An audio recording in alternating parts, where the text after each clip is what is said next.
The cruel illusion of "I'll save what's left." If there's one trap that destroys wealth before it's even born, it's the mindset of only saving what's left.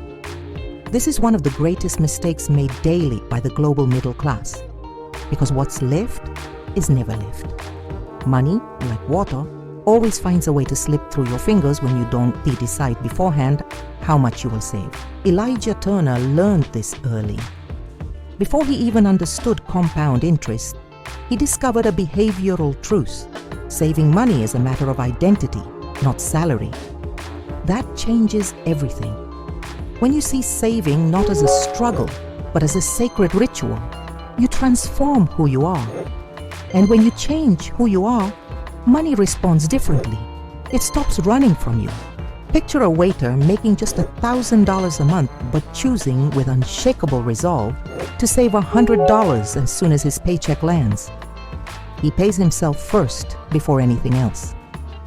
Over time, that behavior shapes his financial destiny.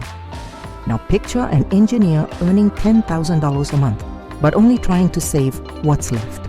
Spoiler, there's never anything left. He always finds a way to spend the entire 10 grand because his mind is wired for that.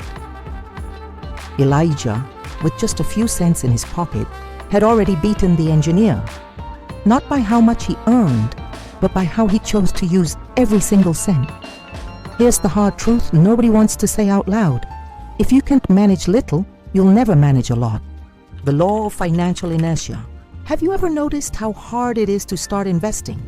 How there's always an internal resistance, a silent procrastination, an irrational fear of taking the first step? That's not coincidence.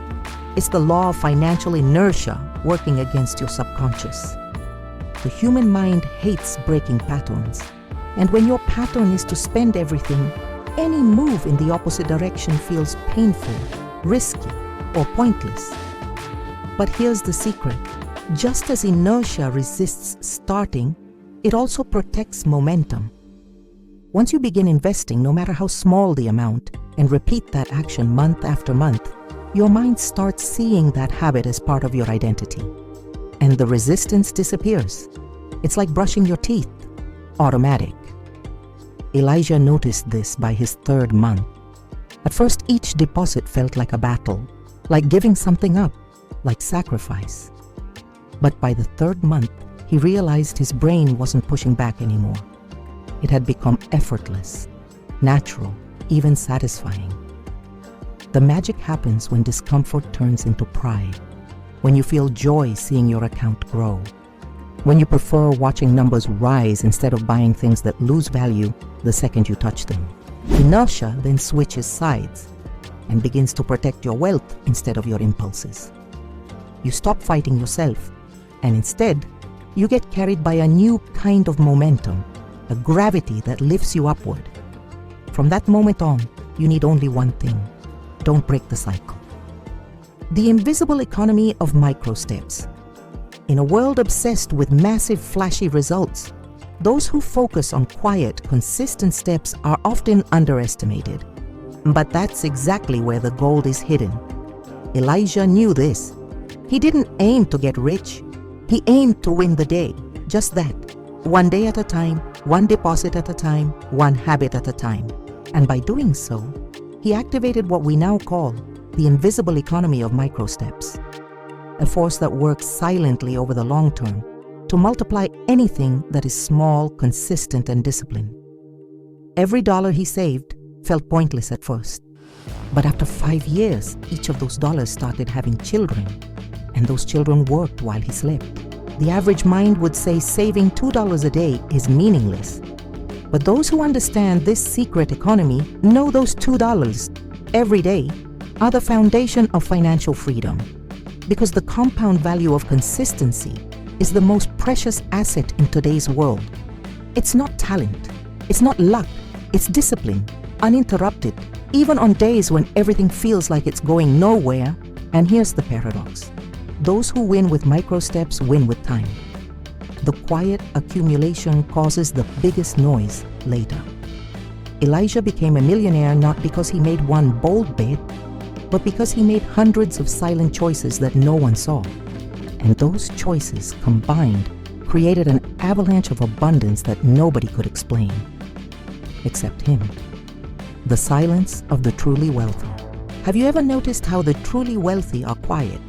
They don't show off. They don't scream. They don't need to prove anything to anyone, because they understand that the louder you are, the less value you build. Elijah was exactly like that.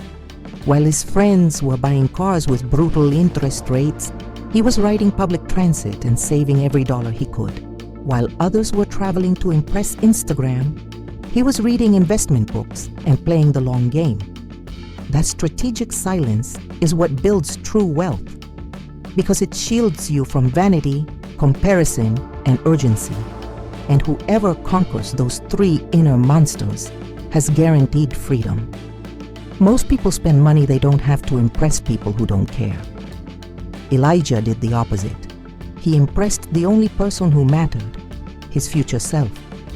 And that future version, years later, was free. Free from bosses, free from the grind, free from the money anxiety that plagues the impulsive. Being truly rich is walking in peace. It's sleeping without fear, waking up without panic. And that only comes to those who've learned to stay quiet while they plant, while they wait, while others laugh.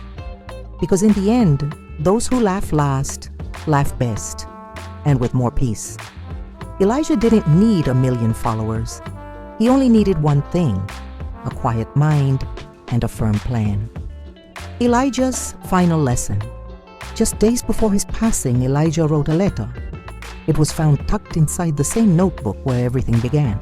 It was addressed to anyone who still thinks it's too late to start. He wrote, "You don't need more money. You need more time doing the right thing. Every day you delay costs more than you can imagine, and every day you plant is worth more than any lottery ticket. Life will give you exactly what you plant, if you plant it consistently." And he ended with a phrase that hits like thunder. If you don't make compound interest work for you, it will work against you. And that's real. People who live on debt also live with compound interest, but in the opposite direction. While the disciplined grow wealth, the impulsive grow chains. It's the same system. The only difference is which side you choose. So now the choice is yours. Will you make time work for you, or stay a slave to it?